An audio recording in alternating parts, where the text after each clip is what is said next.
राजनीति भनेको कुनै युद्धले मात्र जित्ने होइन, तपाईले एउटा मेसेजले जित्ने हो, एउटा सफ्ट पावरले जित्ने हो, एउटा राम्रो सन्देश दिएर जित्ने हो। राष्ट्रपति भनेको पद आफैमा एउटा ठुलो सन्देश हुनुपर्छ। यो बेला दलित समुदायबाट या थारू समुदायबाट या इभन फेरि महिला समुदायबाट तिनै समुदायमध्ये अझ दलितलाई बनाउन सक्यो भने अझ यो एकदमै राम्रो मेसेजफुल हुन्छ भन्ने मेरो तर्क छ। राष्ट्रपति पनि के हुनुभयो तत्कालीन अवस्थामा भने केपी शर्मा ओलीले निर्देशित गर्नुभएको एक्टिभिटिजहरू निर्देशनमा मात्रै उहाँ एउटा चाहिँ डमी पात्रको रूपमा देखिनुभयो। केपी शर्मा ओलीले उभ्याउँदै गरेका पात्रलाई राष्ट्रपति यदि बनाएको खण्डमा फेरि पनि विभिन्न यो संविधान डिरेल हुने खतरा पनि रहन्छ। फेरि उहाँकै निर्देशनमा चल्ने पात्र उहाँले राष्ट्रपतिमा उभ्याउँदै गर्दा डमी राष्ट्रपतिको रूपमा उभिँदै गर्दा त्यो राष्ट्रपतिले फेरि पनि नेपालका यो विभिन्न संवैधानिक अङ्गहरूमाथि धावा बोल्ने, शक्ति पृथकीकरणको सिद्धान्तलाई फेरि धराशायी बनाउने, नेपालको राष्ट्रपति बनाउने विषय अमुक कुनै एउटा व्यक्ति अर्को देशको व्यक्तिले बनाउनै पर्छ भन्ने कोणबाट बोल्नु त्यो आफैमा चाहिँ त्यति राम्रो विषय होइन, नेपालको आन्तरिक मामिलाको विषय हो। स्वागत छ हजुरलाई सुनाउने। धन्यवाद। अब यो राष्ट्रपति निर्वाचन सम्बन्धी निकै ठोकरावहरू देखिन थालेको छ होइन, काङ्ग्रेसबाट बन्ने कि एमालेबाट बन्ने कि साझा व्यक्तित्व खोज्ने कि भन्ने के लाग्छ तपाईँलाई? राष्ट्रपतिको निर्वाचनले जुन किसिमको अट्र्याक्सन खोजिरहेको छ नेपालको वर्तमान राजनीतिक परिस्थितिमा, जुन खालको देखिएको छ परिस्थिति, यसले विभिन्न प्रश्नहरू निम्त्याएको छ। राष्ट्रपतिको संविधानले व्याख्या गरे अनुसार संविधानको धारा 61 को 3 र 4 ले के भन्दछ भने नेपालको संविधानको रक्षा गर्ने र राष्ट्रिय एकताको प्रवर्धन गर्ने भने राष्ट्रपतिको मुख्य जिम्मेवारी रहनेछ भनेको छ। तर यो आलङ्कारिक पद रहेको राष्ट्रपतिलाई आज दलहरूको रस्साकसीको विषय, प्रतिष्ठाको विषय बनाइएको छ। खास गरिकन अलिकता हामीले पछिल्लो कालखण्डमा राष्ट्रपतिको भूमिकाको विषयलाई पनि हेर्नुपर्छ र त्यसकारणले अहिले चाहिँ जुन किसिमले राष्ट्रिय राजनीतिमा उदाएका दलहरू छन्, सबै दलहरूको चासोको विषय बन्न पुगेको छ। त्यसकारणले गर्दाखेरि अहिले जुन ढङ्गले यो राष्ट्रपतिको विषयलाई एउटा खालको यो बोन अफ कन्टेन्सन्स बनाउन खोजिएको छ, कन्टेन्टेसन बनाउन खोजिएको छ, यो आफैमा नेपालको यो पछिल्लो जसरी राजनीतिक घटनाक्रमहरू विकास भएको छ यसले निश्चय पनि यो एम्बिग्युटीको वातावरण दिइरहेको छ। तर राष्ट्रपतिको पदलाई लगेर यत्रो ठुलो बोन अफ कन्टेन्सन गर्नुपर्ने आवश्यकै थिएन, तर यो बनाइन खोजिएको छ। मैले फेरि पनि दोहोऱ्याउनुपर्छ, यो विगतको राष्ट्रपतिको भूमिका खास गरिकन कुनै एउटा राजनीतिक दलको नेताबाट निर्देशित गरिएका एक्टिभिटिजहरूलाई नै त्यसलाई क्यारी गर्ने जुन परम्परा बसेको छ, त्यसले गर्दाखेरि फेरि पनि स्वयं पात्रले उठाउँदै गरेको राष्ट्रपतिले त्यही खालको भूमिका निर्वाह गर्दै गर्दा नेपालको यो लोकतान्त्रिक प्रणाली, जति पनि यो आन्दोलनको उपलब्धिहरू छन्, संविधानको रक्षार्थ, यी सबै कुराहरू गुम्ने खतरा रहन्छ भन्नका लागि नेपाली कांग्रेसले खास गरिकन पछिल्लो क्रममा यसको स्वाभाविक रूपमा लार्जेस्ट पार्टीको रूपमा देशको अभिभावकत्व गर्ने जिम्मेवारी, संविधानको सफल कार्यान्वयनको जिम्मेवारी, त्यति मात्रै नभएर यसको अपनत्वको विषय, नेपाली कांग्रेसकै नेतृत्वमा संविधान पनि बनेको विषय र राष्ट्रपति लगायतको जति पनि संवैधानिक अङ्गको बाँडफाँडको विषयमा महत्त्वपूर्ण स्टेक नेपाली कांग्रेसले राख्नुपर्छ यो बेला भन्नका लागि नेपाली कांग्रेस खास गरिकन यसमा अझ बढी जस्तो अब कार्यकारी पदमा पनि प्रमुख प्रतिपक्ष रहनुपर्ने नेपाली कांग्रेसले यही राष्ट्रपति पदकै लागि प्रमुख प्रतिपक्ष समेत नरहने गरेर कार्यकारीलाई चाहिँ दियो, विश्वासको मत दियो हैन। विश्वासको मत दिले चाहिँ जनताहरुमा पनि कांग्रेस चाहिँ कति सत्ता लोभी रहेछ भन्ने खालको एउटा सन्देश पनि गयो।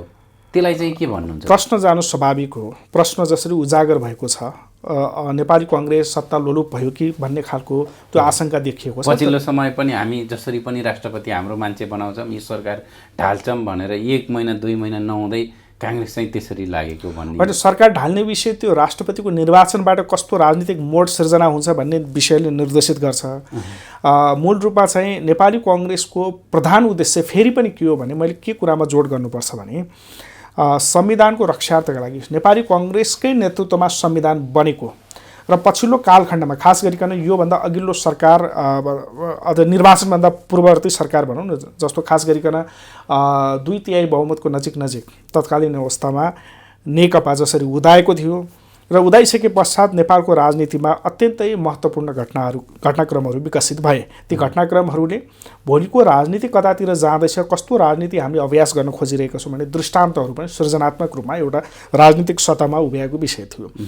केपी शर्मा ओलीले एकपटक होइन तत्कालीन अवस्थामा प्रधानमन्त्री रहँदै गर्दा दुई पटक संविधानको हत्या गर्ने कर्म गर्नुभयो, त्यति संसदको हत्या गर्नुभयो। त्यति मात्र होइन, संविधानप्रति धावा बोल्नुभयो, नेपालको राजनीतिक शक्ति पृथकीकरणको सिद्धान्तलाई पनि धावा बोल्नुभयो।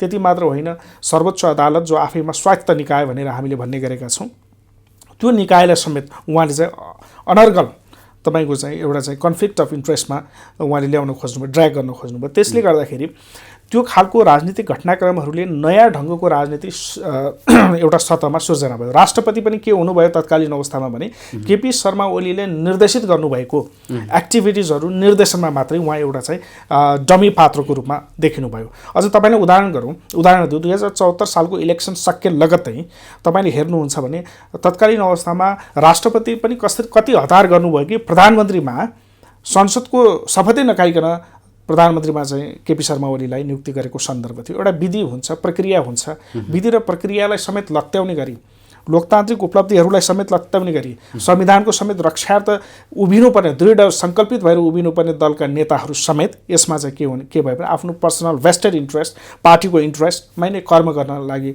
उद्धत भएको सन्दर्भ भएको हुनाले यो बेला नेपाली कङ्ग्रेसले बडो सुझबुझपूर्ण ढङ्गले एउटा कालखण्डमा हामीले खास गरिकन 79 सालको इलेक्सन पछाडि लार्जेस्ट पार्टी भएर उदाइसकेपछि स्वाभाविक रूपमा सरकारको नेतृत्व गर्ने अभिभार नेपाली कङ्ग्रेसको काँधमा थियो। तर यो फेरि रस्साकसी, यो सत्ता गठबन्धनको रस्साकसी, आन्तरिक मतभेदका कारणले त्यतिखेरको यो गठबन्धन टुटिसके पश्चात नेपाली कङ्ग्रेसलाई के लाग्यो भने यो बेला त्यही पात्र फेरि पनि केपी शर्मा ओलीले उभ्याउँदै गरेका पात्रलाई राष्ट्रपति यदि बनाएको खण्डमा फेरि पनि विभिन्न यो संविधान डिरेल हुने खतरा पनि रहन्छ।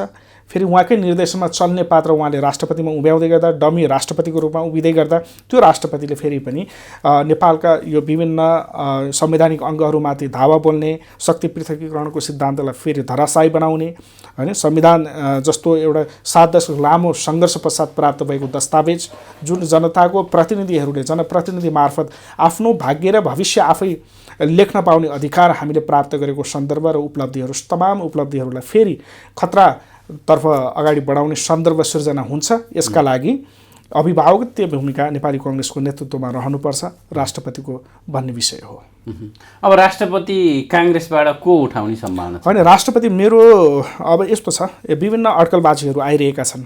रामचन्द्र पौडेल, कृष्णप्रसाद सिटौला, त्यसै गरी मानबहादुर विश्वकर्मा, गोपालमान श्रेष्ठ लगायतका अग्रज नेताहरूको नाम सतहमा आइरहेको छ। अब पार्टी यदि निर्णय गर्ने कुराहरूमा पार्टीको एउटा आन्तरिक समझदारी बनाएर कम्तीमा पनि राष्ट्रपतिको उम्मेदवार बनाइसकेपछि नेपाली कङ्ग्रेसको उम्मेदवार खडा भइसके पश्चात नेपाली कङ्ग्रेसको सांसदहरूको मत अभिभारले मात्रै राष्ट्रपति चयन हुने विषय छैन। यसमा चाहिँ अन्य दलहरूको पनि त्यत्तिकै सहभागितामूलक र सहयोग पनि आवश्यक छ। नेकपा माओवादी लगायत अन्य दलहरूको पनि आवश्यक छ सहयोग। त्यस कारणले गर्दाखेरि नेपाली कङ्ग्रेसको अब तपाईँले एउटा कुरा के हो भने राष्ट्रपति संविधानले जुन किसिमले परिकल्पना गरेको छ, परिकल्पना गरेको भन्दै गर्दा आलङ्कारिक रूपमा राष्ट्रपतिको भूमिका रहनेछ भनेको छ।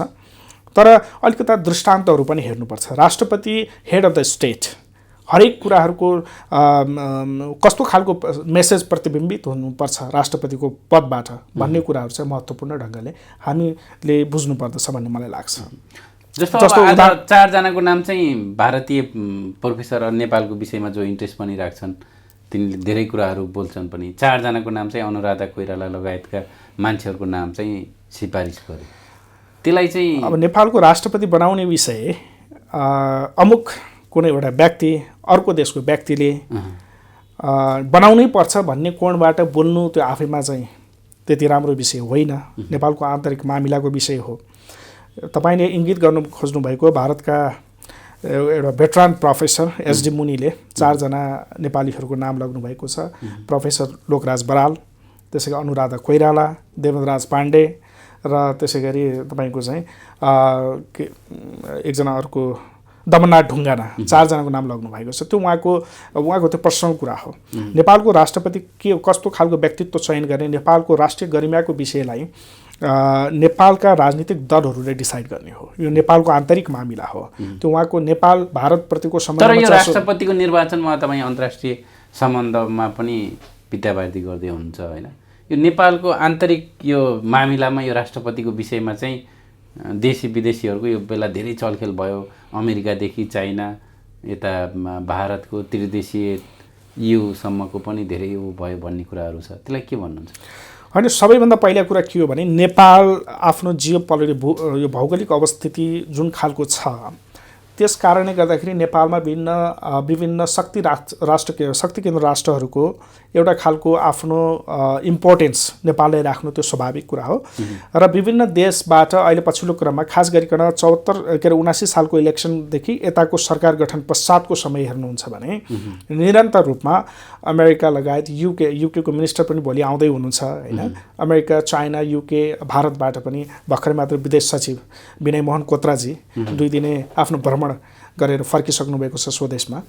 अहिले यो नेपालको यो पछिल्लो राजनीतिक घटनाक्रमहरू जसरी विकास भइरहेका छन् यो बेला उहाँहरूको भ्रमण अस्वाभाविक देखिए पनि नेपालको उहाँहरूको नजरमा शक्ति केन्द्र राष्ट्रहरूको नजरमा नेपाल यतिको इम्पोर्टेन्समा पर्नु भनेको नेपालका लागि पनि लाभको विषय हो भन्ने। त्यसरी हस्तक्षेप गर्नु स्वाभाविक हो होइन, हस्तक्षेप गरेको विषय होइन। यसलाई हामीले यसरी बुझ्नुपर्छ, उहाँहरूले आएर कसैलाई डिरेक्ट गरेको विषय छैन। त्यो त नेताहरूलाई त गरे होला, तपाईँ हामीलाई त त्यो जान्नु होइन। यस्तो छ अहिले होइन, तपाईँले भन्नु खोजेको विषयको बेनिफिट अफ डाउट भन्छ।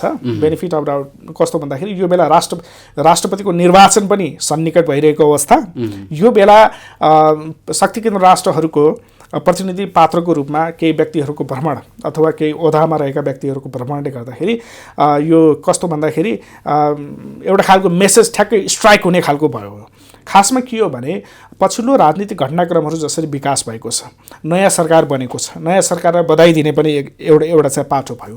त्यति मात्र होइन, छिमेकी राष्ट्र भएको हुनाले भारतको त प्रत्यक्ष रूपमा नेपालमा चासो के रहन्छ भने लामो समयदेखि हामीले भनिरहेको स्पेसल रिलेसन भनिरहेका छौँ भारतसँग, एउटा नजिकको सम्बन्ध, भाइचाराको सम्बन्ध, रोटीबेटीको सम्बन्ध भनिरहेका छौँ। त्यति मात्र होइन, म्याट्रोमेनियल रिलेसन्स छ भारतसँग।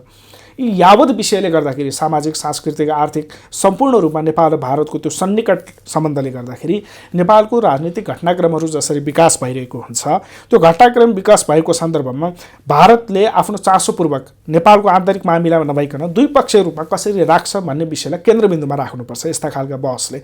होइन भने के हुन्छ भने बारम्बार हामीले जसरी भाष्य निर्माण गरिरहेका छौँ, नेपालको आन्तरिक मामिला फलानो देशबाट यस्तो हस्तक्षेप भयो, फलानो देशको कुनै व्यक्ति भ्रमणमा आउँदै गर्दा यो निर्देशन गर्यो भनेर हामीले जसरी यो छापाहरूमा लेख्ने गरेका छौँ अथवा विद्वान भनाउँदाहरूले त्यो खालको मिसइन्टरप्रेट गरेर भाष्य निर्माण गर्न खोजिरहेको परिस्थिति जुन खालको उपस्थिति भएको छ, यसले चाहिँ नेपालको राजनीतिलाई समग्रमा डिरेल गर्छ।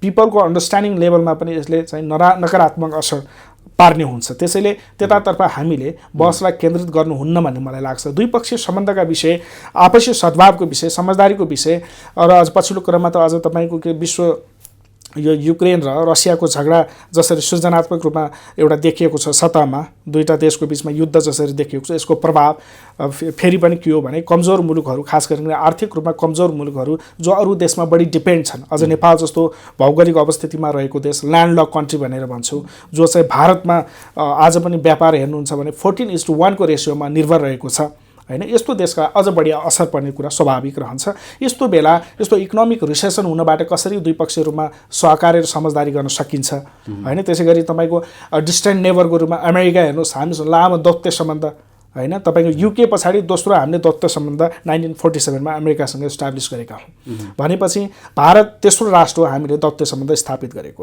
यद्यपि हाम्रो पुरा यो पुरातनवादी सनातन हाम्रो चाहिँ एउटा सम्बन्ध रहे तापनि त्यसकारणले अमेरिका पनि नेपालमा एउटा खालको डेमोक्रेटिक फ्रेमवर्कबाट हेर्ने मुलुक भएको हुनाले त्यो पनि एउटा चासो हुनु स्वाभाविक हो। नेपालको राजनीति अब स्टेबिलिटीतर्फ अनि तपाईको चाहिँ के अरे यो समृद्धतर्फ कसरी अगाडि बढाउन सकिन्छ भन्ने विषयमा द्विपक्षीय रूपमा वार्ता हुनु यसलाई चाहिँ अस्वाभाविक मान्नु हुँदैन। तर मिसइन्टरप्रेट गरेर जसरी पब्लिकको सामु लाग्ने हाम्रो जुन परम्परा छ त्यो परम्परालाई हामीले निस्तेज पार्नुपर्छ।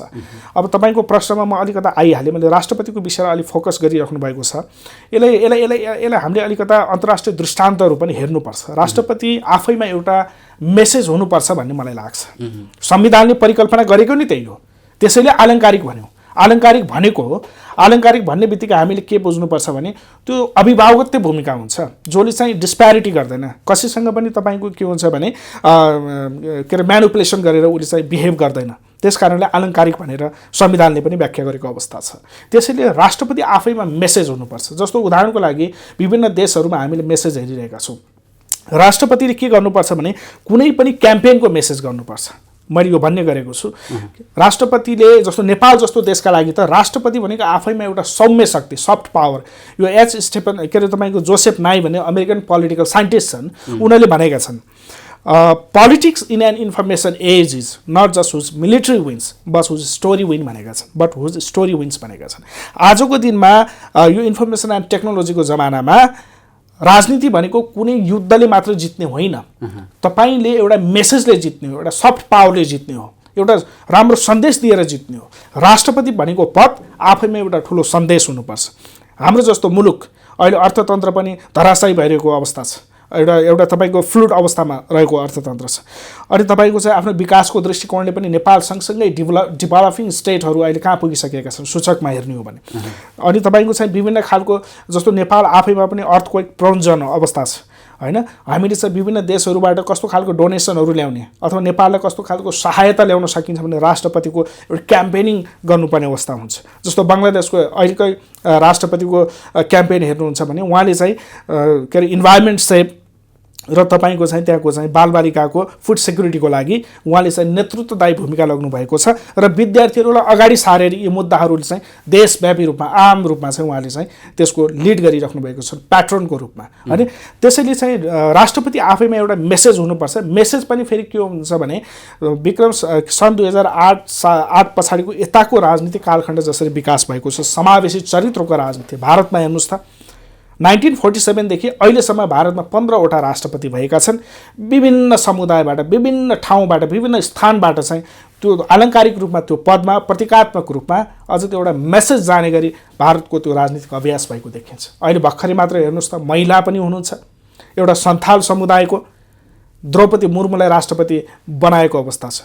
भारतले त्यो अलौकिक ढङ्गको एउटा लोकतान्त्रिक अभ्यास विश्व सामु एउटा उदाहरण प्रस्तुत गरेको छ। अमेरिका आज हेर्नुहोस् त लामो इतिहास भएको देश, 1776 पछाडि उसले चाहिँ आफ्नो चाहिँ स्वतन्त्रता प्राप्त गरेको देश, आजसम्म एकजना महिला राष्ट्रपति नबनाएको छ। तर नेपालले महिलालाई राष्ट्रपति बनाएर एउटा उदाहरण दिएको छ।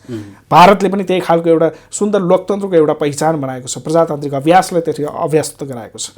जस्तो भारतमा पनि हेर्नुहुन्छ भने 1992 मा उपराष्ट्रपति एउटा दलित समुदायबाट बनाए के.आर. नारायणन, पछि 1997 मा उहाँलाई नै राष्ट्रपतिको रूपमा चाहिँ अगाडि सारेर राष्ट्रपति बनायो। एउटा दलित समुदायको व्यक्ति पहिलो पटक भारत जस्तो ठुलो लोकतान्त्रिक देशमा मुलुकमा एउटा राष्ट्रपति बनाएर सफल उदाहरण दिएर सफल भयो। रामनाथ कोविन्द हेर्नुहोस् 2016 मा राष्ट्रपति हुनुभएको, उहाँ पनि दलित समुदायको। त्यति मात्र होइन, भारत जस्तो देश जहाँ हिन्दूको एकदम वर्चस्व छ भन्ने गरिन्छ, मुस्लिम समुदायबाट दुईवटा राष्ट्रपति भएको अवस्था छ, उपराष्ट्रपति पनि भएको अवस्था छ। जस्तो जाकिर हुसैन हेर्नुहोस् दोस्रो राष्ट्रपति मुस्लिम समुदायबाट हुनुभयो होइन। फखरुद्दिन अली अहमद उहाँ पनि मुस्लिम समुदायबाट।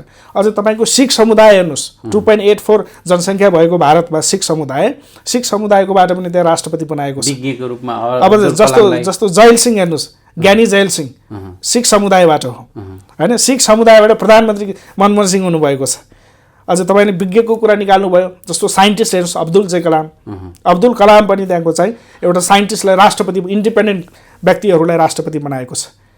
भने भारतले त्यस्तो खालको अभूतपूर्व एउटा उदाहरण पेश गरिरहँदा नेपालले पनि एउटा उदाहरण पेश गर्नुपर्छ।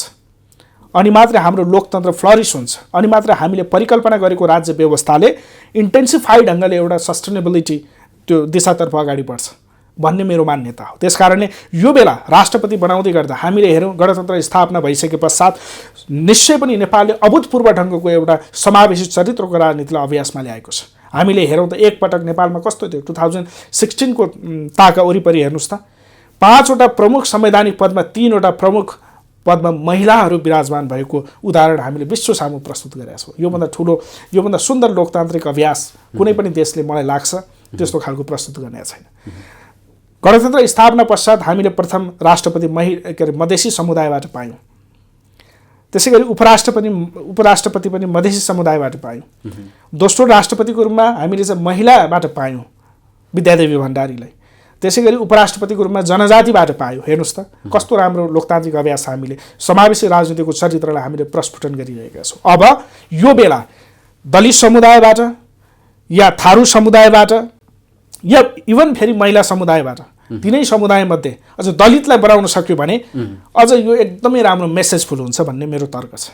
र आम रूपमा प्रस्तुत गरेका फेरि नेपाली काङ्ग्रेसका नामहरू त्यो समुदायबाट रहेनन्। अब एमाले पनि त्यो समुदायबाट नल्याउला, मैले त्यो सम्भावना कमै छ। यो मेरो आर्गुमेन्ट हो। म एउटा पार्टीमा आबद्ध भइरहँदा मेरो पार्टीको नेताहरूलाई पनि मैले झकझकाउने कर्म गरेको छु। यो बिचमा एउटा सन्देश प्रवाह गर्नुपर्छ। राजनीतिले कुनै एउटा व्यक्ति बनाउने कुरा होइन। एउटा व्यक्ति बनाएर मात्र राजनीति बन्दैन। आम रूपमा नेपाली काङ्ग्रेसले त झन् यो निर्वाचनका बेला देशभरिबाट एउटा पनि दलित उम्मेदवारलाई चुनावी मैदानमा उठाएन। एमाले एउटा उठायो, अरू पार्टीहरूले माओवादीले उठाए, अरूले उठाए। काङ्ग्रेसले देशभरिबाट एउटा दलित समुदायबाट एउटा पनि उम्मेदवार उठाएन। तपाईँ त्यही पार्टीबाट फेरि राष्ट्रपतिको अपेक्षा गरिरहनु भएको छ। तपाईँले जुन प्रश्न उठान गर्नुभएको छ अत्यन्त गम्भीर प्रश्न हो। त्यो बेला पनि हामीले अत्यन्त यो आवाजहरू बुलन्द रूपमा पार्टी सभापति लगायत पार्टीको संसदीय बोर्डका सम्पूर्ण नेताहरूलाई भेटेर कम्तीमा पनि नेपालमा 13.8% दलितको जनसङ्ख्या छ। जनसङ्ख्याको अनुपातमा उम्मेदवार खडा गर्न सकिँदैन भने पनि गठबन्धनको संस्कृतिबाट हामी अगाडि बढिरहेको अवस्था छ। निश्चय पनि हामीले सिट सङ्ख्या कम पाउँदैछौँ। सिट सङ्ख्या कम पाउँदै गर्दा पनि कम्तीमा पनि 5-7 जना दलितका उम्मेदवार देशबाट हामीले बनाउँदै गर्दा दलितका नेताहरू उत्पादन गर्ने दलितको त्यो कम्युनिटीको साझा एस्पिरेसनलाई पनि सम्बोधन हुने एउटा इन्भाइरोमेन्ट रहन्छ। र आम रूपमा नेपाली काङ्ग्रेसले उम्मेदवार उठाउँदै गर्दा दलितको आकर्षण पनि पार्टीप्रति रहन्छ। कम्तीमा पनि प्रत्यक्ष निर्वाचित गराउनका लागि उम्मेदवार बनाएको छ नेपाली काङ्ग्रेसले भन्ने एउटा अभूतपूर्व सन्देश पनि जान्छ भनेर हामीले पहल कदमी नलगेको होइन। तर पार्टी नेतृत्व तहबाट यसलाई चाहिँ हल्का रूपमा लगियो। संसदीय बोर्डबाट जुन ढङ्गको बुलन्द आवाज यसमा उठ्नु पर्थ्यो त्यहाँबाट चुकेको अवस्था छ। यो दुर्भाग्यपूर्ण कुरा हो। मैले तपाईँले भन्नै पर्छ, यो स्वीकार्नुपर्छ। र जहाँसम्म तपाईँको प्रश्नको दोस्रो अंश छ, यस्तो अवस्थामा तपाईँले राष्ट्रपतिको अपेक्षा कसरी गर्नुहुन्छ भन्नुहुन्छ। अपेक्षा गर्ने कुरा हेर्नुहोस्, अब राजनीतिमा लागिसकेपछि एउटा मानवीय स्वभाव के हुन्छ, अपेक्षा रहन्छ। र हामी जस्तो एउटा कार्यकर्ता जो भोलि यो नेपाली काङ्ग्रेसभित्र रहेर कम्तीमा पनि नेपाली काङ्ग्रेसलाई अझ बढी मजबुत बनाउने, अझ बढी यसलाई चाहिँ लोकतान्त्रिक अभ्यासमा अभ्यस्त बनाउने, अझ बढी प्रजातन्त्रीकरण गर्दै लानुपर्छ भन्ने मूल्य र मान्यताको आधारमा विधिको शासनलाई अङ्गीकार गर्ने पार्टी भइसके पश्चात कम्तीमा पनि हाम्रो नेतृत्वले हामीले झकझकाउने कर्म गर्नु चाहिँ चुक्नु हुँदैन भन्ने नै हो। यो बेला हामीले विभिन्न नेताहरूलाई भेटेर भनेका छौँ, कम्तीमा पनि दलितको राष्ट्रपति बनाउँदै गर्दा आम रूपमा मेसेज जान्छ। यो समुदायप्रति हेर्ने राज्यको दृष्टिकोण, राज्य कम्तीमा पनि यो समुदायलाई राज्य छ भन्ने अनुभूत हुने गरी एउटा मेसेज जान्छ। त्यो मेसेज भनेको नेपालका लागि आफैमा सफ्ट पावर हुन्छ। सफ्ट पावरको अट्र्याक्सन के हुन्छ भन्दै गर्दा फेरि पनि म तपाईँले भनौँ नेपाल जस्तो यो अझ पनि फ्रेजल स्टेटलाई के हुन्छ भने धेरै कुराहरूको ओपन अप हुने अवस्थामा कन्ट्रिब्युसन हुन्छ राष्ट्रपतिको ओहदाबाट। जस्तो उदाहरणको लागि दलितको राष्ट्रपति बनाउँदै गर्दा के हुन्छ भने आम रूपमा इन्टरनेसनली के एउटा मेसेज जान्छ भने एउटा पिछडिएको समुदाय, लामो यो तपाईँको 5000 वर्षदेखि राज्यको पहुँचभन्दा बाहिर रहेको समुदाय, 5000 वर्षदेखि समाजको विविधीकरणमा आफूलाई उभ्याउन नपाएको समुदाय, राज्यबाट नियोजित रूपमा हैन विभेदकरणको एउटा चाहिँ सिद्धान्तलाई मलजल गरिरहेको बेला कम्तीमा पनि यो नेपालको नयाँ संविधानले परिकल्पना गरे बमोजिम आफ्नो संविधानको सफल कार्यान्वयनका निम्ति पनि यो अन्तर्राष्ट्रिय जगतमा एउटा मेसेज दिनका लागि पनि दलित समुदायबाट अथवा थारू समुदायबाट है अझ महिलाले पनि दोहोऱ्याउँदा केही फरक पर्दैन, कम्तीमा पनि त्यतिसम्मको एउटा चाहिँ मेसेजफुल इन्भाइरोमेन्ट हामीले क्रिएट गर्न सक्यौँ भने यो राजनीतिक दलका लागि पनि ठुलो जित र उपलब्धि रहन्छ। संविधानको मर्म र भावनाले पनि एउटा चाहिँ इन्टेन्सिफाई हुने अवसर पाउँछ र अन्तर्राष्ट्रिय जगतबाट पनि जस्तो दलितका मुद्दाहरूलाई कसरी एड्रेस गर्न सकिन्छ, कसरी त्यसले चाहिँ राज्यले एड्रेस गर्न सकिन्छ भने विभिन्न तपाईँको निकायहरूको चाहिँ एउटा चाहिँ तपाईँको केन्द्रबिन्दुमा नेपाल रहन सक्छ। त्यो भनेको सफ्ट पावर इम्पावरमेन्ट हुन्छ। सफ्ट पावर इम्पावरमेन्ट हुने भनेको नेपालको राजनीतिलाई अलिकता विभिन्न कुराहरू टेवा पुर्याउन सकिन्छ। जस्तो राष्ट्रपतिले मैले अघि भने क्याम्पेनको विषय जोड्न खोजिरहेको थिएँ। दलित समुदायको राष्ट्रपति हुँदा भने समाज विभेदीकरण ध्रुवीकरण जसरी भइरहेको छ होइन, लामो समयदेखि तपाईँको चाहिँ जाति विभेदमा परेको समुदायको राष्ट्रपति बन्दै गर्दा प्रतीकात्मक रूपमा स्वयं राष्ट्रपतिले के को नेतृत्व लिनुहुन्छ भने यो समाजलाई एकताबद्ध एउटै मालामा कसरी उइनिने भन्ने एउटा सूत्रधार गर्न सक्ने र समाजको विभेदलाई कसरी अन्त्य गर्न सकिन्छ, जातीय विभेदलाई कसरी अन्त्य गर्न सकिन्छ भन्ने एउटा क्याम्पेनको नेतृत्व दिन सक्नुहुन्छ। दोस्रो कुरा, अन्तर्राष्ट्रिय जगतको अट्र्याक्सनमा स्वाभाविक रूपमा पर्ने भएको हुनाले सामाजिक मुद्दाहरूलाई कसरी एड्रेस गर्न सकिन्छ भने नयाँ नयाँ अवधारणाहरू नेपालमा आउन सक्छन्। अझ त्यति मात्र होइन, यहाँको राष्ट्रपतिले त्यो समुदायबाट अपिल गरिरहँदा अन्तर्राष्ट्रिय समुदायले नेपालका लागि जस्तो तपाईँको लगानी मैत्री वातावरण सिर्जना गर्ने कुराको पनि नेतृत्व लाग्न सकिन्छ। अनि त्यति मात्र होइन, बालबालिकाको राम्रो एजुकेसन सिस्टमको लागि पनि बाहिरबाट डोनेसन कसरी ल्याउन सकिन्छ भने राष्ट्रपतिले यस्ता खालका क्याम्पेनको तपाईँको के हुन्छ नेतृत्व लिन सक्ने अवस्था रहन्छ। त्यस कारणले मैले भन्न खोजेको विषय के हो भने कुनै पनि कुरा निर्णय गर्दा राजनीतिक दलहरूले एउटा चाहिँ महत्त्वपूर्ण निर्णय, त्यो निर्णय भनेको मेसेजफुल हुनुपर्छ, सन्देशमूलक ढङ्गले त्यो चाहिँ सृजनात्मक रूपमा उभिनुपर्छ, अनि मात्र त्यो दिगो त्यसले दिगो इम्प्लिकेसन दिन्छ। त्यो इम्प्लिकेसन अहिले चाहिँ मलाई लाग्छ नेपालको संविधानले परिकल्पना गरे बमोजिम नेपालको राष्ट्रले जुन खालको आवश्यकता बोध गरिरहेको छ, यसमा चाहिँ शीर्षस्थ नेताहरू, विभिन्न राजनीतिक दलका, खास गरी राष्ट्रपति चयनमा महत्त्वपूर्ण भूमिका निर्वाह गर्ने दलहरू एक ठाउँमा उभिन आवश्यक छ भन्ने मलाई लाग्छ। हस्, महत्त्वपूर्ण समय दिनुभयो।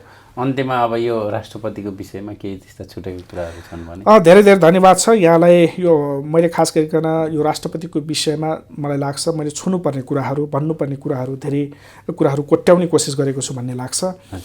फेरि पनि एउटा महत्त्वपूर्ण उदाहरण राजनीतिक दलहरूले पस्कनुपर्छ। एउटा निर्णय एउटा व्यक्तिका लागि होइन, एउटा अमुक व्यक्तिलाई चाहिँ हामीले बनाउने होइन, एउटा समुदायको संरचनाले कसरी अझ त्यसलाई मजबुत बनाउने हो, आपसी सद्भाव कसरी कायम गर्ने हो, अन्तर्घुलन समाजको कसरी गर्नुपर्छ, राष्ट्रिय अन्तर्राष्ट्रिय जगतमा त्यसको आम रूपमा एउटा सकारात्मक मेसेज कसरी डेलिभर गर्न सकिन्छ भन्ने विषयमा नै हरेक निर्णय, राष्ट्रका निर्णयहरू केन्द्रित हुनुपर्छ। राष्ट्रपति फेरि पनि हेड अफ द स्टेटको कुरा छ, यो चान्चुने विषय होइन। अहिले पछिल्लो क्रममा राजनीतिक दलहरूले जसरी रस्साकसी गरिरहेको अवस्था छ, यो अवस्था आफैमा अलिकता अस्वाभाविक लागे तापनि राष्ट्रपति आफैमा चयन हुने विषय महत्त्वपूर्ण कुरा हो। त्यसकारणले दलहरू यो विषयमा सचेत हुनुपर्छ भन्ने मेरो आग्रह छ। सम्पूर्ण राजनीतिक दलका शीर्षस्थ नेताहरूलाई मेरो पुनः म आग्रह के गर्न चाहन्छु भने राष्ट्रपति कुनै एउटा पिछडिएको समुदायबाट, पिछडिएको क्षेत्रबाट, जस्तो भारतमा पनि पिछडिएको क्षेत्रबाट पनि तपाईँको जस्तो साउथ इन्डियालाई पिछडिएको क्षेत्र जस्तो अनुभूति गरिन्छ, त्यहाँबाट पनि तपाईँको राष्ट्रपति बनाएको अवस्था छ। नेपालमा पनि पिछडिएको क्षेत्रबाट अथवा पिछडिएको वर्गबाट, अछुत वर्गबाट भनेर व्याख्या गरेको दलित समुदायबाट, होइन, थारू जो चाहिँ 2058 सालमा शेरबहादुर देउवा प्रधानमन्त्री भइसकेपछि मात्रै तपाईँको थारू मुक्तिको आन्दोलनलाई मूर्त रूप दिएर, होइन, के अरे तपाईँको थारूको मुक्ति अभियानको नेतृत्व गरेर निर्णय गर्नुभएको सन्दर्भ थारूको समुदायबाट बनाउँदै गर्दा पनि एउटा आम रूपमा मेसेज जान्छ, होइन। यो खालको मेसेजफुल एउटा चाहिँ निर्णय सम्पूर्ण राजनीतिक दलका शीर्ष नेताहरूलाई म एउटा सामान्य नेपाली नागरिक र एउटा राजनीतिक दलको कार्यकर्ताको हिसाबले उहाँहरू सबैलाई आग्रह गर्न चाहन्छु। यो राष्ट्रपतिको निर्वाचन सदियौँसम्म भोलिको 20औं-50औं वर्षको राजनीतिमा पनि फलानु कालखण्डमा यस्तो खालको निर्णय भएको थियो जुन निर्णय नेपालको राजनीतिमा अभूतपूर्व निर्णय भएको थियो भनेर पाठ्यक्रममा पनि आओस्, यही म शुभेच्छा सम्पूर्ण राजनीतिक दलहरूलाई दिन चाहन्छु। धन्यवाद।